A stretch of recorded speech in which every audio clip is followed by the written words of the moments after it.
बहुत समय पहले रत्नपुर नामक नगर में राजा रत्नपाल राज्य करते थे। उनका राज्य समृद्ध था, लेकिन राजा बहुत लालची थे।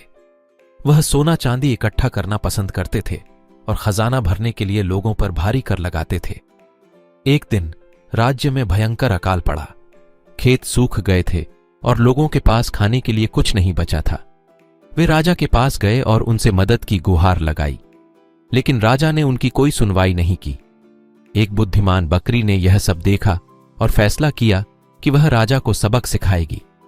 अगले दिन वह महल के दरबार में गई और राजा के सामने खड़ी हो गई। राजा ने पूछा, तू किस लिए आई है बकरी?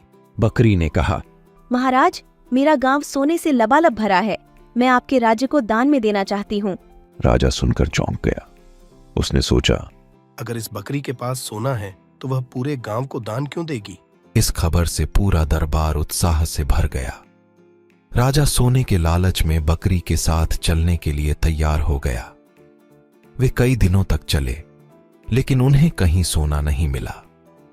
आखिरकार राजा हारकर बकरी से पूछा, सोना कहाँ है? मुझे और कितना चलना पड़ेगा?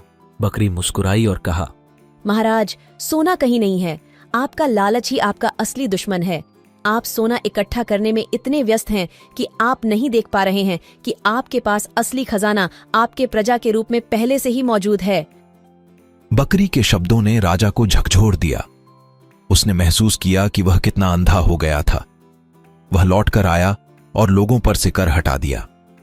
उसने अकाल से लड़ने के लिए योजना बनाई और अपने राज्य को समृद्ध बनाया। इस कहानी से हमें यह सीख मिलती है कि लालच हमें अंधा बना सकता है। असली खजाना धन दौलत नहीं, बल्कि हमारे रिश्ते, प्रजा और हमारी सच्चाई होती है। आपको यह कहानी कैसी लगी? क्या आप कोई और कहानी सुनना चाहेंगे?